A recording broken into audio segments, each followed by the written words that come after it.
요한복음 17장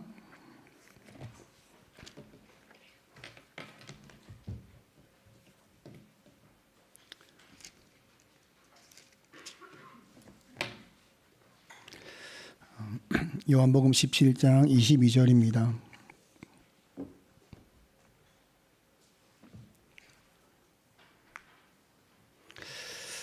합독하겠습니다. 내게 주신 영광을 내가 그들에게 주었사오니 이는 우리가 하나 된 것 같이 그들도 하나가 되게 하려 함이니이다. 아멘. 오늘은 예수님의 부활을 기념하는 부활절입니다. 옆 사람과 함께 고백하겠습니다. 예수님 부활하셨습니다. 네, 우리가 예수님의 부활로 인하여서 교회가 탄생하게 된 것입니다. 교회는 일반 종교가 아닙니다. 교회는 인류가 가지고 있는 가장 무서운, 그리고 인류의 원수라고 말할 수 있는 이 죽음의 문제를 완전히 이제 끝을 내고 박살을 내고 이제는 영원한 멸망의 인생이 아니라 영원한 생명의 길이 있다라는 선언이 이루어진 날이 바로 예수님의 부활이다라고 말할 수 있습니다. 그래서 주님의 부활은 사망의 권세를 깨고 주님이 죽지 않는 몸으로 부활하심으로 말미암아 우리도 이제는 죽지 않는 몸으로 부활할 그날을 기대하며 살아가는 삶이 바로 성도의 삶이고 그날을 기념하는 날이 바로 부활절이다, 이렇게 말할 수 있습니다. 부활절 말씀을 우리가 매년 듣잖아요. 60년 사신 분들은 60번 들으셨고 또 뭐 이렇게 연한 예배까지 가면 140번 들으셨고 이렇게 많이 듣습니다. 조금 다른 이야기를 하고자 합니다. 우리가 주님이 3년 6개월 동안 공생애를 사시면서 그 생애가 참 고단했다라는 것을 알고 있습니다. 그리고 부활이 있기 전 그 마지막 클라이막스는 십자가라고 하는 모욕과 수치와 죽음이었다라는 것을 우리가 잘 알고 있습니다. 우리를 대속하시고 부활을 보여주시기 위한 그 부활절을 위한 부활의 몸을 보여주시기 위한 것이라면 굳이 3년 6개월의 공생애가 필요했을까? 그 긴 고단한 인생의 길이 필요했을까? 그냥 우리를 위해 대속하여 십자가에 죽으시고 부활하심으로 사망 권세는 깨어졌다, 이제 죽지 않는 몸으로 부활할 것이다 라는 선언을 하시는 것으로 충분하지 않았을까? 이런 생각을 하지 않습니까? 3년 6개월, 주님의 3년 6개월 정말 그 고단한 인생이었는가? 짧게 한번 나눠보고자 합니다. 3년 6개월 동안 주님이 하신 것을 크게 세 가지라고 이야기하지요. 말씀을 전파하시고, 그리고 가르치시고, 그리고 고치셨다. 이 세 가지밖에 없습니다. 이 세 가지 안에 예수님의 사역이 다 들어가 있습니다. 이 모든 것을 통해서 예수님께서 하나님 나라를 설명하신 것입니다. 여러분, 예수님께서 말씀을 가르치시고 또 말씀을 전파하시고 고쳤을 때에 어떤 일이 일어났습니까? 그 당시에 가장 먼저 예수님을 알아봐야 할 말씀의 사역자라고 볼 수 있는 서기관이나 사두개인이나 바리새인들, 가장 먼저 예수님이 메시아임을 알아야 될 사람들, 이 사람들이 예수님의 말씀을 전하고 가르치고 치료하는 이 사건을 통해서 그들이 무엇을 하였습니까? 드디어 메시아가 왔다, 우리의 주가 오셨다, 이렇게 받아들이고 모셨는가? 그렇지 않지요. 자신의 기득권이 뺏길까 봐 두려워서 예수님의 틈을 찾아서 늘 따라다녔습니다. 어떻게 하면 예수님을 해방할까? 어떻게 하면 예수님을 죽일까? 그들이 3년 6개월 동안 주님의 십자가 지는 그날까지 그들이 한 일은 뭐냐면 주님의 말씀의 가르침의 치료의 모든 사역을 통하여서 어떻게든 틈을 찾아서 주님을 넘어뜨리고 죽이려고 했습니다. 예수님을 따르는 수많은 군중들은 어떻습니까? 주님의 기적을 보게 되면 어떻게 하지요? 다른 마을로 못 가게 합니다. 왜요? 우리의 필요를 채워주는구나. 다른 마을은 가면 안 되지. 날마다 우리의 필요를 채워줘야지 라고 주님을 가두려 했습니다. 오병이어를 행하니까 왕으로 삼으려 하지요. 섬기는 왕이 아니라 우리의 필요를 채우기 위한 도구로서 예수님을 세우려고 했습니다. 많은 것을 군중들에게 베풀지 않았습니까? 그들을 불쌍히 여겨서 많은 것을 베푸시고 은혜를 베푸셨으나 그 결과는 뭐냐면 그들은 언제나 주님을 도구로 생각했다는 것입니다. 주님을 따르는 12명의 제자가 있었고 또 70인의 제자가 있었고 또 사도행전에 500여 명의 증인이라는 것은 그들도 따르는 무리를 말합니다. 그러니 얼마나 많은 무리들이 주님을 따랐습니까? 근데 그들 중에 주님의 말씀을 통해서 깨닫는 자가 없었다라고 이야기합니다. 외롭죠. 여러분 3년 6개월 동안 힘을 다해서 머리 둘 곳 없는 주님이 힘을 다해서 가르치는 이 사역이 이렇게 따르는 무리가 많음에도 불구하고 주님의 진심과 가르침을 이해하지 못하니 참 외로운 삶을 사셨다 이렇게 볼 수 있습니다. 또 주님은 그 3년 6개월의 인생 가운데 보면 세리와 창녀의 친구가 되셨다 이렇게 말을 합니다. 죄인을 찾아가시는 예수님, 여러분 세리와 창녀의 친구가 되면 어떻게 되지요?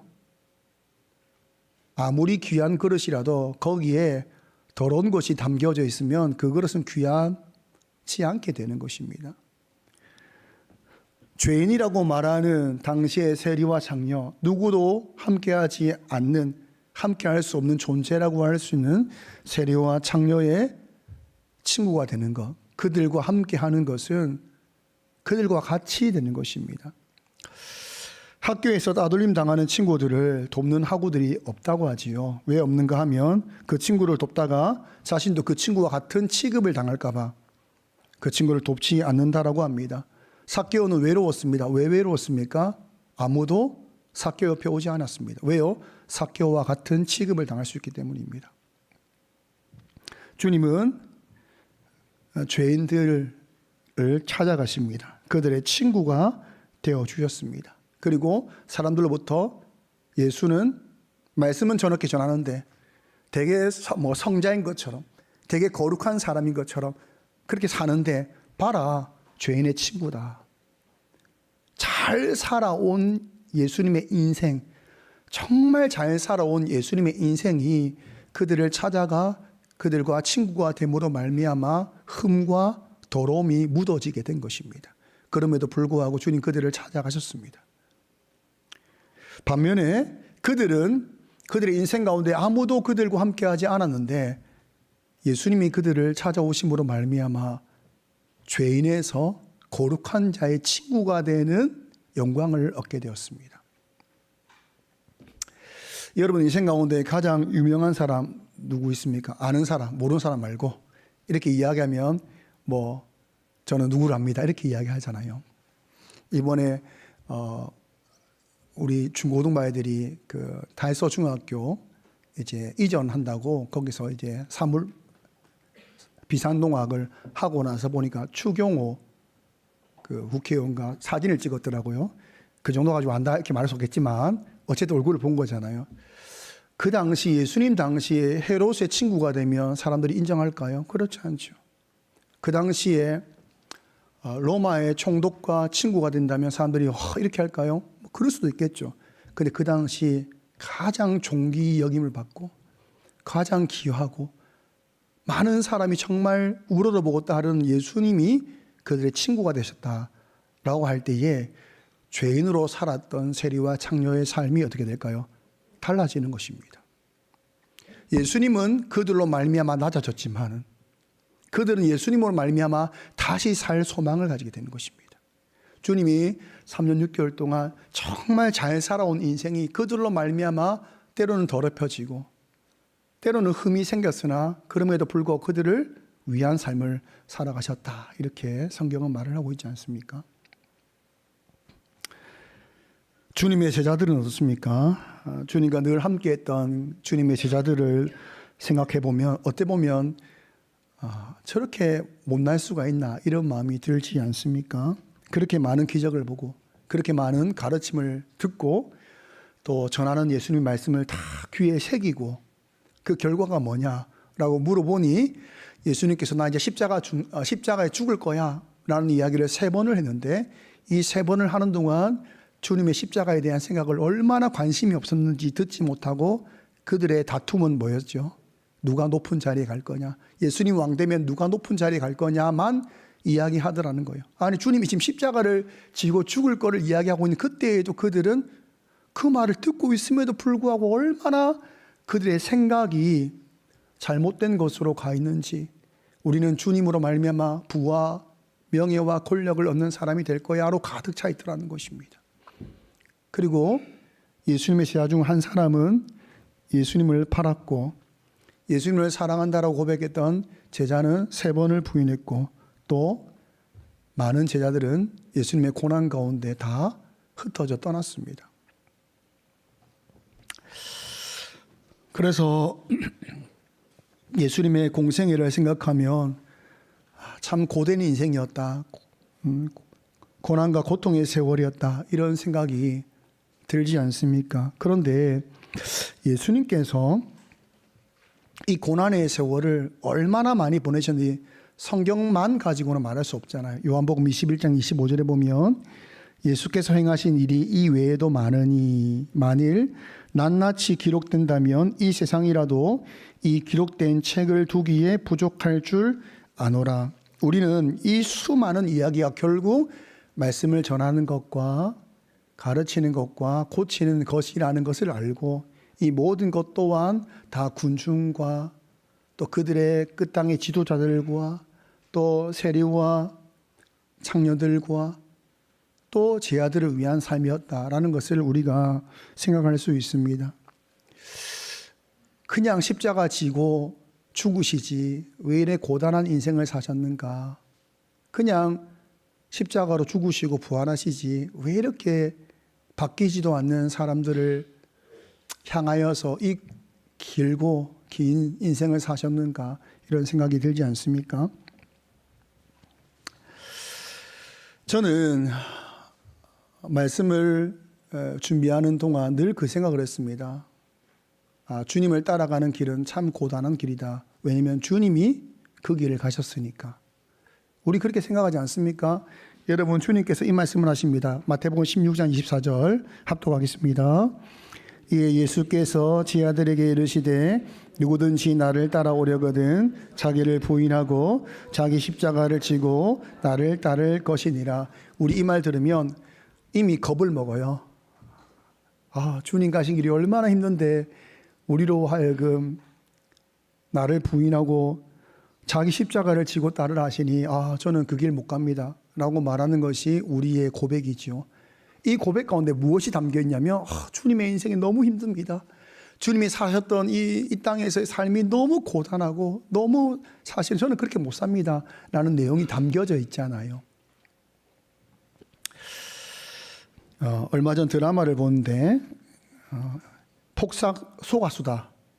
안 보신 분들은 보시면 좋을 것 같아요. 가족애가 부족한 분들은 꼭 보시면 좋을 것 같아요.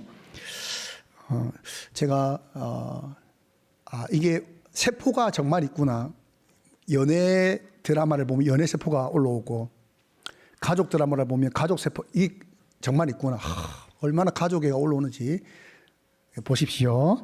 네, 이 드라마를 보게 되면 이 폭삭 속았수다라는 게 제주 방언인데 이 말이 이제 매우 수고했다, 무척 애썼다라고 하는 뜻이라고 합니다.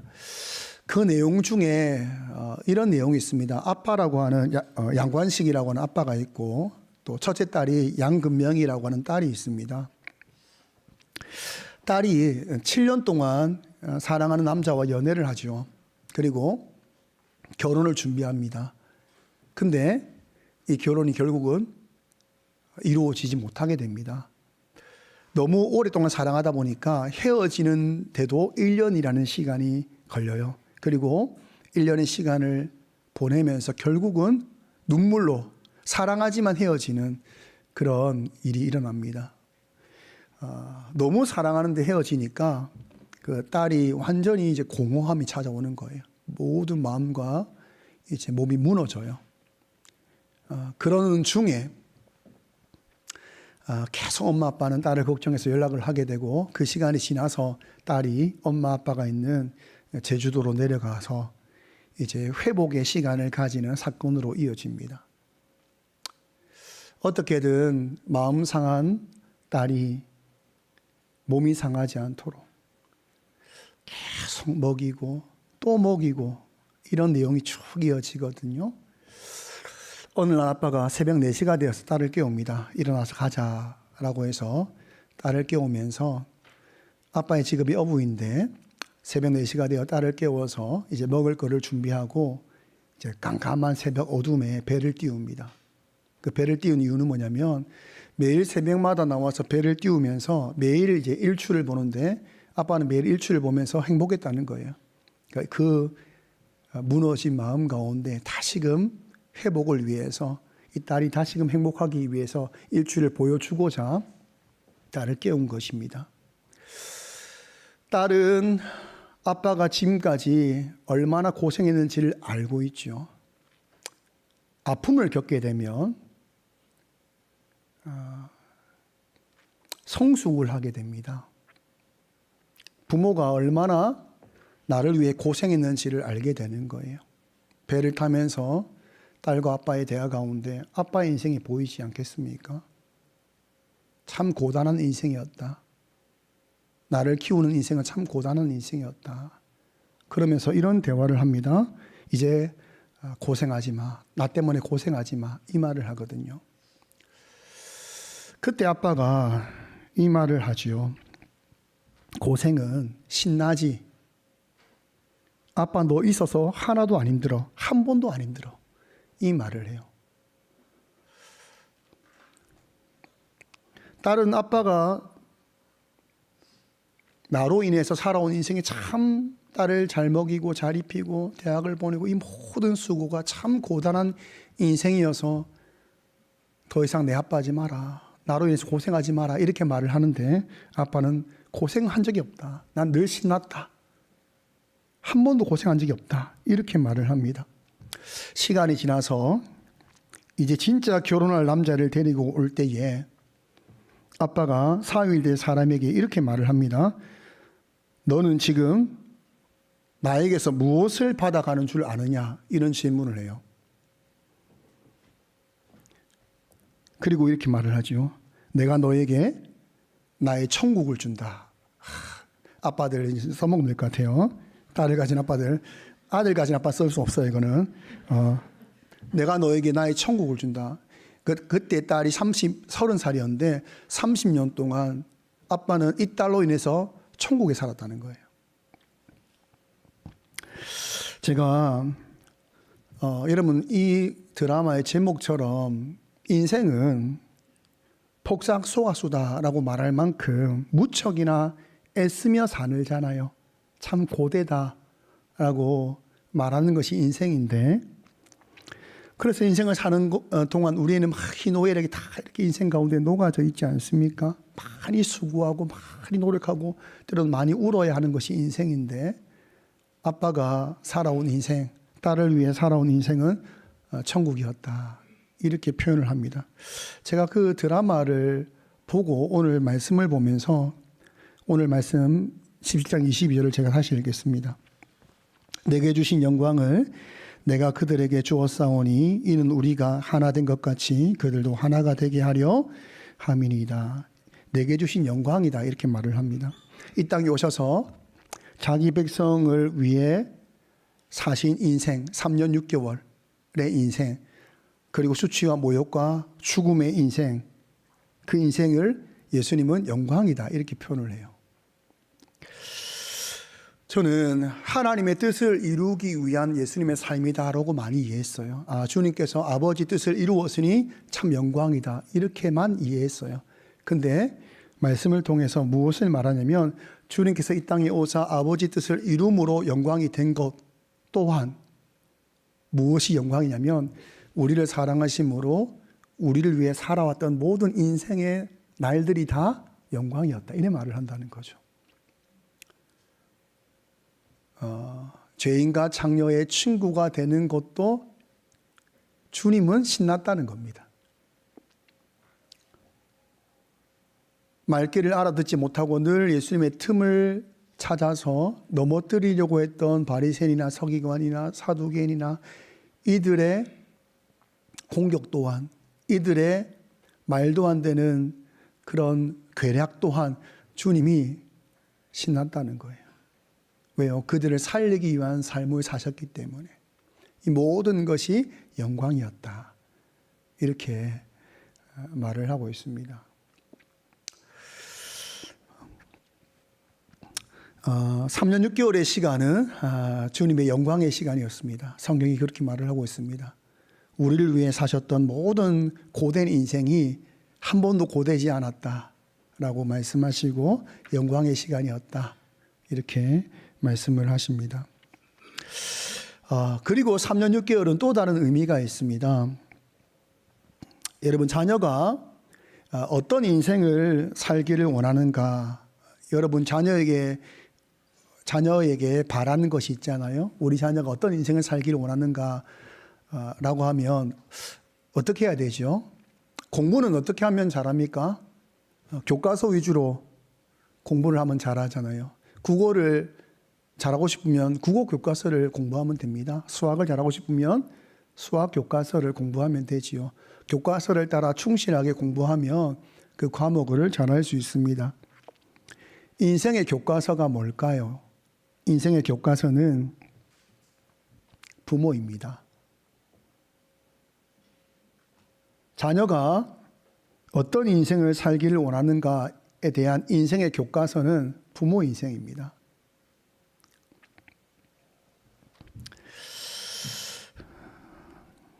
부모의 행동이 자녀의 교과서가 되고, 인생의 문제를 만날 때 이 문제를 어떻게 풀어갈지에 대한 설명서, 해답지 또한 부모의 인생입니다.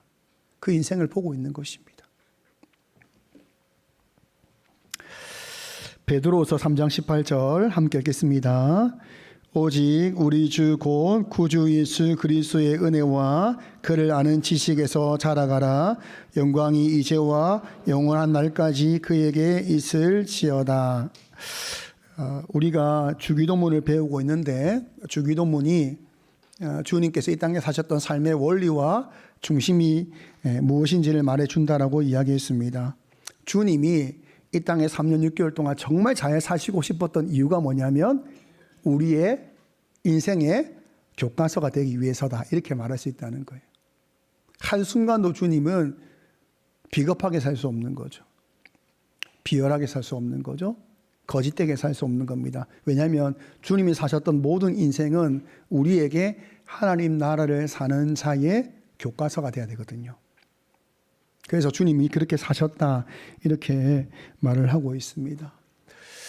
주님은 우리의 성도답게 하나님 나라의 사람답게 사는 법을 3년 6개월 동안 말씀과 삶으로 교과서가 되셔서 보여주셨다라고 말을 하고 있습니다. 저는 부활절이 주님께서 너무 사랑하셔서 나를 위해 죽으시고 부활하셨다, 거기에만 머무르지 않고 주님의 사심은 십자가와 부활로 사랑을 증명한 것이 아니라 그분은 3년 6개월 모든 삶의 내용이, 모든 삶의 모든 것이 우리를 사랑하심이고 또 우리에게 보여주시고자 함이 있었다 라고 분명히 말을 하고 있다는 것입니다. 주님의 사랑은 십자가에서만 드러나는 것이 아니라 주님의 사랑은 부활로만 증명되는 것이 아닙니다. 주님의 사랑은 모든 삶의 흔적에서 주님의 사랑이 등장하고 있고 우리를 바른 길로 인도하시기 위한 부모의 사랑이 삶의 모습으로 나타나고 있다라고 이야기하고 있습니다.